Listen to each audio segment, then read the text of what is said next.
والصلاة والسلام على سيد الأنبياء والمرسلين وعلى آله الطيبين الطاهرين وأصحابه وأعوانه أجمعين. اللہ جل شانہ نے اپنی مخلوقات کو تخلیق فرمایا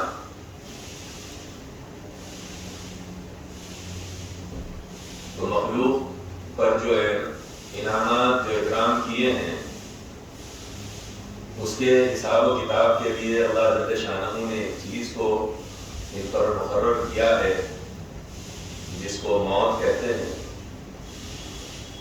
موت ایک ایسی سچائی ہے جس کا مزہ ہر شے کو چکھنا ضروری ہے.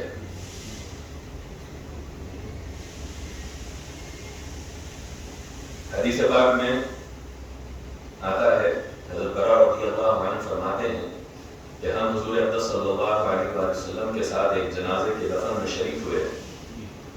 حضور پاک علیہ السلام نے وہاں جا کر ایک قبر کے قریب تشریف فرما ہوئے اور اتنا روئے کہ زمین تر ہو گئی اور ارشاد فرمایا کہ بھائیو اس چیز کے لیے یعنی قبر میں جانے کے لیے تیاری کر لو.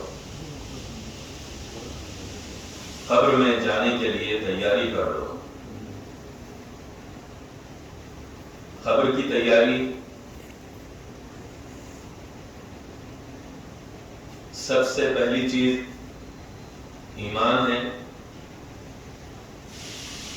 ایمان کے لیے معرفت الہی کا ہونا ضروری ہے.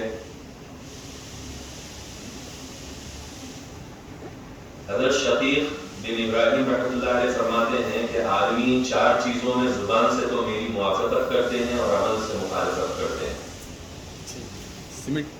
وہ کہتے ہیں کہ ہم اللہ کے بندے اور غلام ہیں اور کام آزاد لوگوں کے جیسے کرتے ہیں. وہ کہتے ہیں کہ اللہ جل شانہ ہماری روزی کا ذمہ دار ہے لیکن ان کے دلوں کو اس کی ذمہ داری پر اس وقت تک اطمینان نہیں ہوتا جب تک دنیا کی کوئی چیز ان کے پاس نہ ہو. وہ کہتے ہیں کہ آخرت دنیا سے افضل ہے لیکن دنیا کے لیے مال جمع کرنے کی فکر میں ہر وقت لگے رہتے ہیں، آخرت کا کچھ بھی فکر نہیں. وہ کہتے ہیں کہ موت یقینی چیز ہے، آ کر رہے گی لیکن اعمال ایسے لوگوں کیسے کرتے ہیں جن کو کبھی مرنا ہی نہیں ہے. فرماتے ہیں کہ جو شخص موت کو کثرت سے یاد کرے اس کے اوپر 3 چیزوں کا اکرام ہوتا ہے. پہلی چیز توبہ جلدی نصیب ہوتی ہے. دوسری چیز مال میں قناعت میسر ہوتی ہے اور تیسری چیز عبادت میں نشاط اور دلبستگی پیدا ہوتی ہے. اور جو شخص موت سے غافل رہتا ہے اس پر 3 عذاب مسلط ہوتے ہیں. ایک، گناہ سے توبہ میں تاخیر ہوتی رہتی ہے. 2، آمدنی پر راضی نہیں ہوتا، اس کو کمی سمجھتا ہے چاہے کتنی ہی ہو جائے. 3، عبادت میں سستی پیدا ہوتی ہے. اہل بیت اطہار کے در سے جس کسی کو علم کا تحفہ ملا ان میں سے ایک ہیں محمد بن محمد غزالی طوسی، جن کو حجت الاسلام بھی کہا جاتا ہے. وہ فرماتے ہیں کہ تمام تعریفیں صرف اسی پاک ذات کے لیے ہے جس نے بڑے بڑے ظالم اور جابر لوگوں کی گردنیں موت سے مروڑ دی اور اونچے اونچے بادشاہوں کی کمریں موت سے توڑ دی اور بڑے بڑے خزانوں کے مالکوں کی امیدیں موت سے ختم کر دی. یہ سب لوگ ایسے تھے جو موت کے ذکر سے بھی نفرت کرتے تھے لیکن اللہ کا جب وعدہ یعنی موت کا وقت آیا تو ان کو گڑھے میں ڈال دیا اور اونچے اونچے محلوں سے زمین کے نیچے پہنچا دیا. نرم نرم بستروں سے قبر کے اندھیرے میں پہنچا دیا غلاموں اور باندیوں سے کھیلنے کے بجائے زمین کے کیڑوں میں پھنس گئے، اچھے اچھے کھانے پینے میں لطف اڑانے کے بجائے خاک میں لوٹنے لگے، دوستوں کی مجلسوں کے بجائے تنہائی کی وحشت میں گرفتار ہو گئے۔ بس کیا ان لوگوں نے کسی مضبوط قلعے کے ذریعے موت سے اپنی حفاظت کر لی، یا موت سے بچنے کے لیے کوئی دوسرا ذریعہ اختیار کر لیا؟ پاک ہے وہ ذات جس کے قہر اور غلبے میں کوئی دوسرا شریک نہیں، اور ہمیشہ رہنے کے لیے صرف اسی کی تنہا ذات ہے، کوئی اس کا مثل نہیں۔ جب موت ہر شخص کو پیش آنے والی ہے اور مٹی میں جا کر ملنا ہے اور قبر کے کیڑوں کا ساتھی بننا ہے، منکر نکیر سے سابقہ پڑھنا ہے، زمین کے نیچے مدتوں رہنا ہے، اور وہی بہت طویل زمانے تک ٹھکانا ہے، اور پھر قیامت کا سخت منظر دیکھنا ہے، اور اس کے بعد معلوم نہیں کہ جنت میں جانا ہے یا دوزخ ٹھکانا ہے، تو نہایت ضروری ہے کہ موت کی فکر ہر وقت آدمی پر مسلط رہے، اس کے ذکر تذکرے کا مشغلہ رہے، موت کی تیاری میں ہر وقت مشغول رہے، اسی کا اہتمام ہر چیز پر غالب رہے، موت کی آمد کا ہر وقت انتظار رہے کہ اس کے آنے کا کوئی وقت مقرر ہی نہیں ہے، نامعلوم کب آ جائے۔ اسی لیے حضور پاک علیہ الصلوۃ والسلام کا ارشاد مبارک ہے کہ سمجھدار شخص وہ ہے جو اپنے نفس پر قابو رکھے اور موت کے بعد کام آنے والی چیزوں میں مشغول رہے، اور کسی کام کے لیے تیاری اس کے بغیر نہیں ہوتی کہ ہر وقت اس کا اہتمام رہے، اس کا ذکر تذکرہ رہے۔ اس لیے کہ جو شخص دنیا میں منہمک ہے اور اس دنیا کے دھوکے کی چیزوں میں پھنسا ہوا ہے، اس دنیا کی شہوتوں پر فریفتہ ہے، اس کا دل موت سے بالکل غافل ہوتا ہے، اور اگر موت کا ذکر بھی کیا جائے تو اس کی طبیعت کو اس سے کراہیت ہوتی ہے۔ اسی لیے اللہ جل شانہ ارشاد فرماتا ہے قل ان الموت الذين تفرون منه فانه ملاقيكم ثم تردون الى عالم الغيب والشهاده فينبئكم بما كنتم تعملون۔ آپ ان سے کہہ دیجئے کہ جس موت سے تم بھاگتے ہو وہ تم کو آ پکڑے گی، پھر تم اس کاغذات کی طرف لے جائے جاؤ گے جو ہر پوشیدہ اور ظاہر بات کو جاننے والا ہے، پھر وہ تم کو تمہارے سب کیے ہوئے کام دکھلا دے گا اور ان کا بدلہ بھی دے گا۔ اہل علم حضرات فرماتے ہیں کہ موت کے بارے میں آدمی 4 طریقوں کے ہیں۔ ایک یعنی کہ انسانوں میں 4 سوچ رکھنے والے لوگ ہوتے ہیں۔ ایک تو وہ لوگ ہیں جو دنیا میں منہمک ہیں، جن کو موت کا ذکر بھی اس وجہ سے اچھا نہیں لگتا کہ اس سے دنیا کی لذتیں چھوٹ جائیں گی۔ ایسا شخص موت کو کبھی یاد نہیں کرتا، اور کبھی کرتا بھی ہے تو برائی کے ساتھ، اس لیے کہ دنیا کے چھوٹنے کا اس کو افسوس ہوتا ہے۔ اور دوسرا وہ شخص ہے، دوسری وہ سوچ رکھنے والا شخص ہے جو اللہ کی طرف رجوع کرنے والا تو ہے مگر ابتدائی حالت میں ہے، موت کے ذکر سے اس کو اللہ جل شانہ کا خوف بھی ہوتا ہے، اور اس سے توبہ میں پختگی بھی ہوتی ہے۔ یہ شخص بھی موت سے ڈرتا ہے، مگر نہ اس وجہ سے کہ دنیا چھوٹ جائے گی، بلکہ اس وجہ سے کہ اس کی توبہ تام نہیں ہے، کامل نہیں ہے۔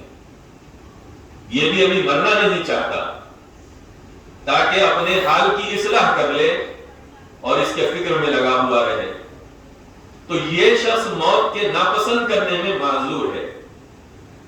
اور یہ حضور اقدس صلی اللہ علیہ وآلہ وسلم کے اس ارشاد میں داخل نہیں ہوگا جس میں حضور فرماتے ہیں کہ جو شخص اللہ جل شانہ کے ملنے کو ناپسند کرتا ہے، اللہ جل شانہ بھی اس کے ملنے کو ناپسند کرتا ہے، اس لیے کہ یہ شخص حقیقت میں اللہ جل شانہ کی ملاقات سے کراہت نہیں کرتا، بلکہ اپنی تقصیر اور کوتاہی سے ڈرتا ہے۔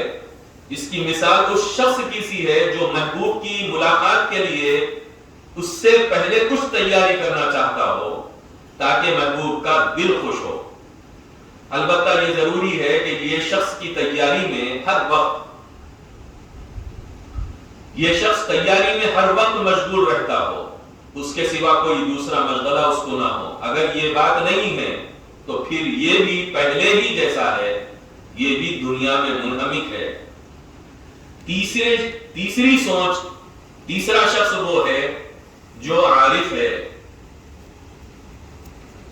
جو اللہ کو جانتا ہے، اللہ کے حکموں کو جانتا ہے، پہچانتا ہے، اس کی توبہ کامل ہے۔ یہ لوگ موت کو محبوب رکھتے ہیں اور اس کی تمنا یہ کرتے ہیں، اس لیے کہ عاشق کے لیے محبوب کی ملاقات سے زیادہ بہتر وقت کون سا ہوگا؟ موت کا وقت ملاقات کا وقت ہے۔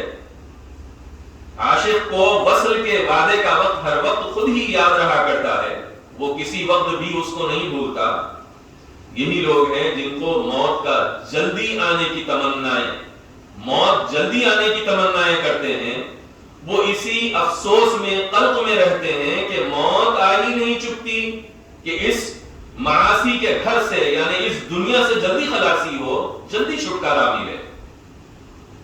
ایک روایت میں حضرت حذیفہ یمانی رضی اللہ عنہ کے انتقال کا وقت جب قریب ہوا تو فرمانے لگے، محبوب موت احتیاج کے وقت آیا، جو نادم ہو وہ کامیاب نہیں ہوتا۔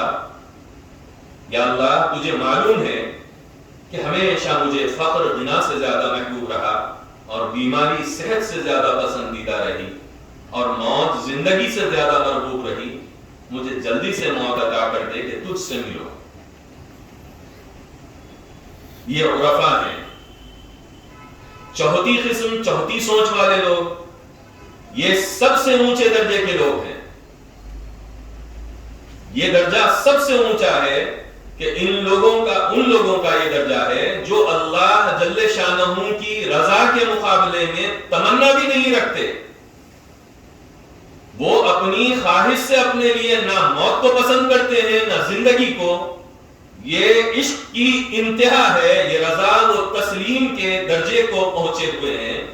یہ وہ ہیں جن کا تذکرہ کربلا والوں سے کیا جاتا ہے۔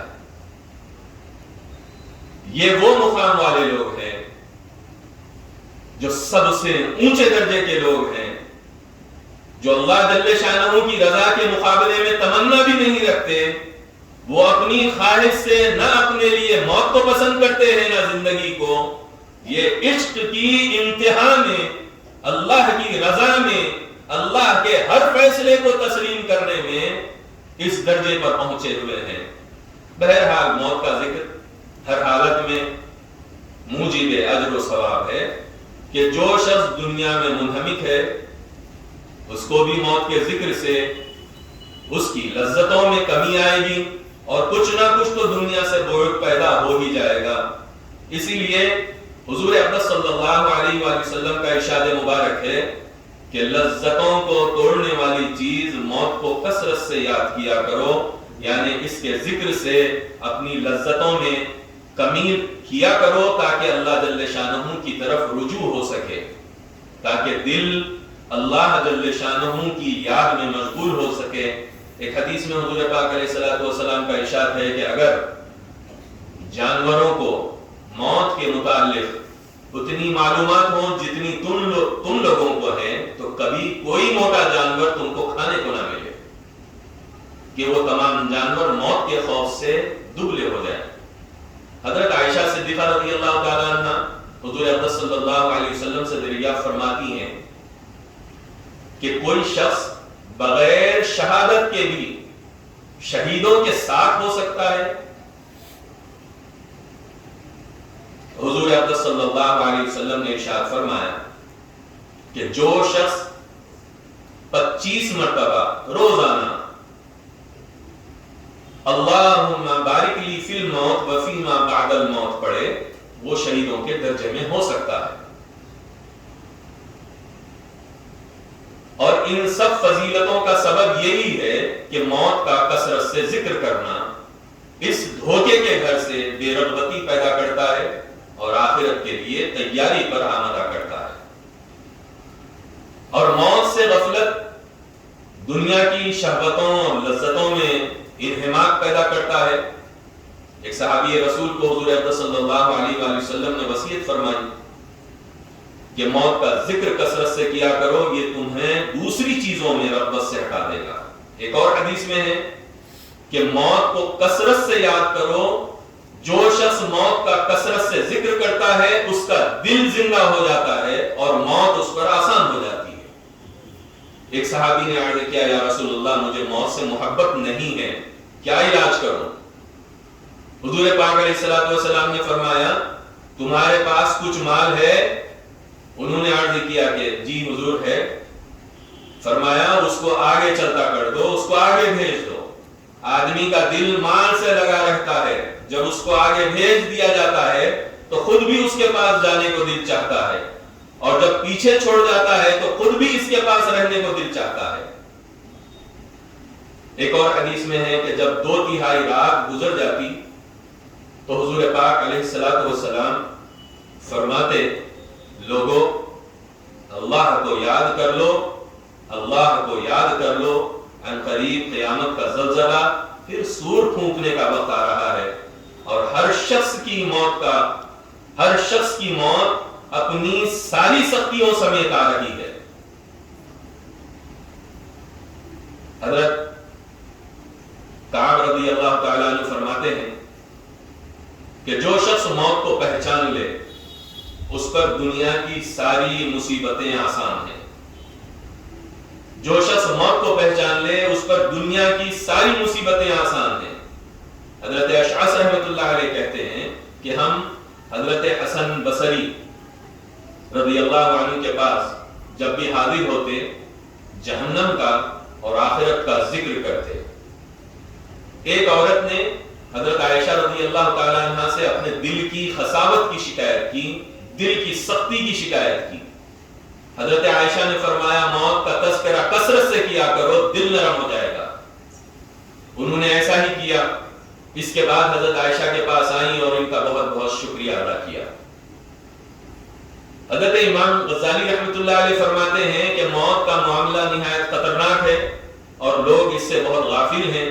اول تو اپنے مشاغل کی وجہ سے اس کا ذکر ہی نہیں کرتے، اور اگر کرتے ہیں تب بھی چونکہ دل دوسری طرف مشغول رہتا ہے اس لیے محض زبانی تذکرہ مفید نہیں ہے، بلکہ ضرورت اس کی ہے کہ دل کو سب طرف سے بالکل فارغ کر کے اس کو اس طرح سوچے گویا وہ سامنے ہی ہے، جیسے موت سامنے ہی ہے، جس کی صورت یہ ہے کہ اپنے عزیز و اقارب، اپنے جانے والے، اپنے دوست احباب جو جا چکے ہیں ان کا حال سوچے.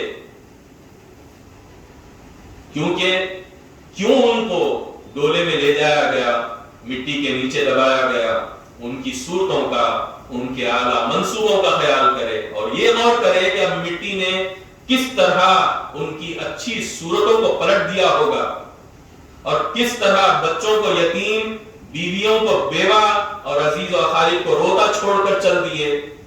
ان کے سامان، ان کے مال، ان کی جائیدادیں، ان کے زیورات، ان کے کپڑے پڑے رہ گئے.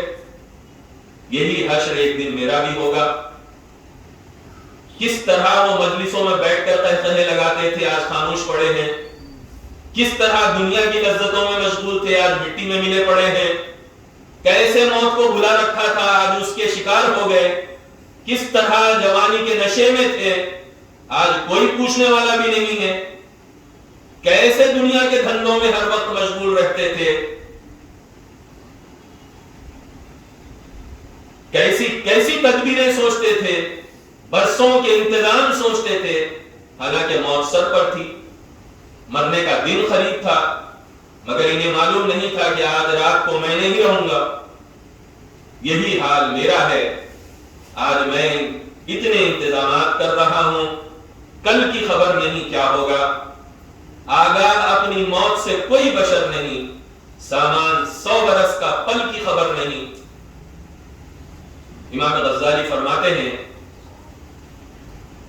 کہ آدمی مسکین پر اگر کوئی آفت، کوئی مصیبت، کوئی حادث، کوئی رنج، کوئی تکلیف، کوئی مشقت، کوئی خوف کبھی نہ آئے، تب بھی موت کی سختی، نزاع کی حالت اور اس کا اندیشہ ایسی چیز ہے جو اس کی ساری لذتوں کو ختم کر دینے کے لیے کافی ہے۔ اس لیے سارے راحت، آرام کو کھو دینے والی چیز ہے۔ اس کی غفلت کو ظاہر کر دینے کے لیے اسی کی فکر بہت کافی ہے۔ یہی چیز خود اتنی سخت ہے کہ اس کے فکر اور اس کی تیاری میں آدمی کو ہر وقت مشغول رہنا چاہیے، بالخصوص ایسی حالت میں کہ اس کا وقت معلوم نہیں کب آ کر مسلط ہو جائے۔ ایک حکیم لقمان فرماتے ہیں کہ رسی دوسرے کے ہاتھ میں ہے، نہ معلوم کب کھینچ لے۔ آپ کا ارشاد ہے، اپنے بیٹے کو نصیحت کرتے ہیں کہ بیٹا، موت ایسی چیز ہے جس کا حال معلوم نہیں کب آ پہنچے، اس کے لیے اس سے پہلے تیاری کر لے کہ وہ دفتن آ جائے۔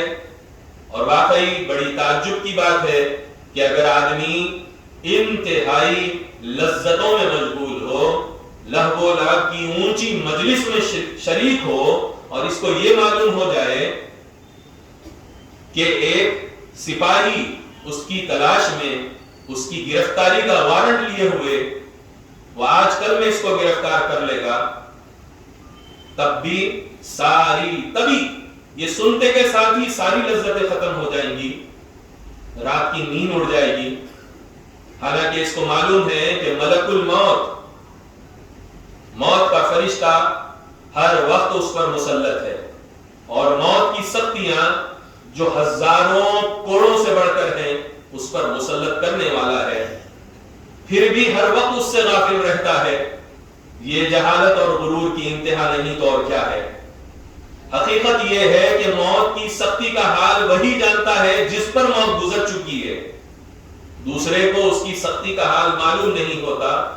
وہ صرف قیاس کر سکتا ہے، اندازہ لگا سکتا ہے، یا مرنے والوں کی حالت دیکھ کر کچھ اندازہ لگا سکتا ہے اور قیاس کر سکتا ہے، اور اس طرح قیاس ہو سکتا ہے کہ یہ تو ظاہر چیز ہے، بدن کے جس حصے میں روح نہیں ہوتی اس کو کاٹنے سے بدن کو تکلیف نہیں ہوتی، بدن کی جو کھال مردہ ہو جاتی ہے اس کو کاٹنے سے تکلیف نہیں ہوتی، لیکن بدن کے جس عضو میں اور جس حصے میں جان ہوتی ہے اس میں سوئی چبھنے سے یا اس کو کاٹنے سے سخت تکلیف ہوتی ہے۔